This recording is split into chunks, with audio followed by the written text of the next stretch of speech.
What's up, T-Pain? Oh, you mother bro. Hey.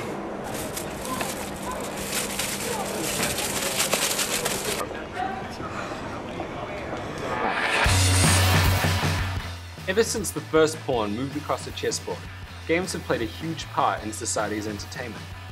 The invention of the personal computer in the early 1970s moved games onto a digital format. The level of availability in gaming, especially for young children, has led to teenagers and young adults who spend a large deal of their time playing video games.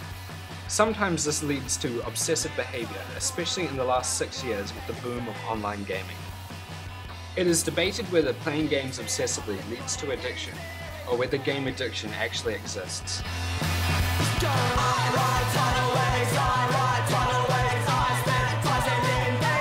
The earliest memory you have? Was it probably Alex Kid on the Sega Master System? The first game I bought, well actually the first console I bought was a Sega Genesis. For that it was a Sonic with the game pack with X-Men, Mario. Then I went to the Nintendo 64 for Zelda. What's your favorite game?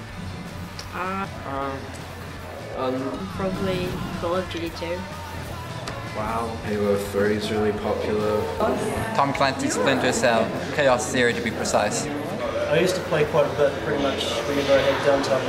Until kicks me off. Around 2 hours a day, maybe?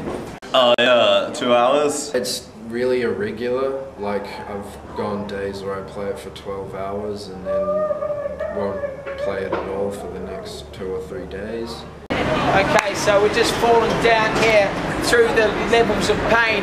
I've been addicted to this from the moment that I was born. I'm a Sean Lamb. It's like a second life in a way. To some people it might be like, oh, you know, you can do better in the game than you can do better in real life. Just like a slot machine, you know, you have this sort of variable opportunities to fail and win, and the thought that you could possibly win or get something pleasurable and genuine out of it is what it is, I think. Like that, we get a sense of self-accomplishment or something. Yeah, I think you could play it to a point where you're just so angsty and uncomfortable, and you could play it to the point where you just need your dose of WoW before you go to sleep. Yeah, I've got a friend who took a couple of weeks off work, not straight, but he wanted to play Final Fantasy. So he took a day off work here, a day off work there. You know, he just got to a certain point where he's like, oh, I've got to beat this part, I've just got to get past this guy. They kind of don't have time for anything else. They spend a lot of time by themselves.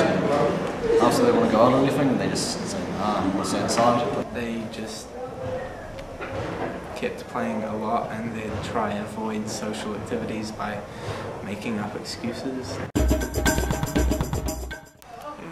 Get to kill people. It's really fun. The sense of like never-endingness. It's just fun, way to talk to your mates and stuff like overseas. It's like a really social game. Like, you're always interacting with other people. Based my game is more around my social life rather than my social life around the games. I don't think I lost any friends over it. I lost any school marks over it. Your mind feels just tired because, you know, you haven't been doing anything really useful.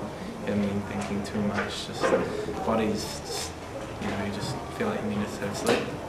I'm social a bit, but still like the weekends I'll go out to parties and stuff. They're just fun, you know, just something to do if you have nothing else to do. Just a really fun thing to do, you know, like everyone has their own ways of switching off and having fun and relaxing. What drives them, as I said, nowadays it's subcultural, you know. Some of those gaming guys that go and sit in internet cafes and that for ages and ages, they remind me of, I don't know, things like, I don't know, punk rockers or skateboarders who go out late at night to skateboard just because there's other people doing it as well. So there's a social aspect to it as well. And then I guess some of them just want to kill people. You do feel a bit more social.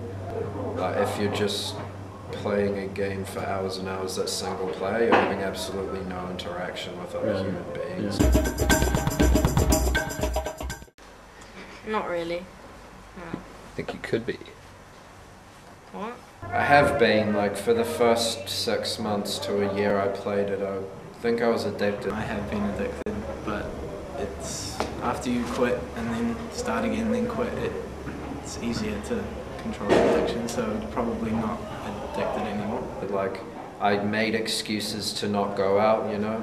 Like, my friends rang me up and I'd not go out and say it was for some reason, when really I just wanted to play the game. I think every time they try and do comparisons between addictions, what they find is that it's 50-50. So people with other addictions do tend to collect more, but there's also that significant 50% of people who are new addicts, if you like. That is, they don't smoke cigarettes or drink too much alcohol, but they have a gaming addiction.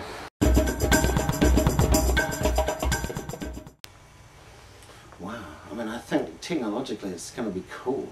Just more orientated around the internet, yeah, more social, more like connecting people, like Bieber or Facebook. Yeah, the games will get more interactive and more exciting, and you know, to try and pull more people to that game instead of the last one. Like reality type games and the world game, the game that doesn't end, you know, like you don't win, you just keep playing kind of infinitely with your character, evolving in the same way that a person does. That's where it'll go, I think. As games evolve technologically, the level of immersion amongst gamers will increase, as will the social aspects and the popularity of gaming. As a result of the growing popularity of gaming, video game addiction will become more common.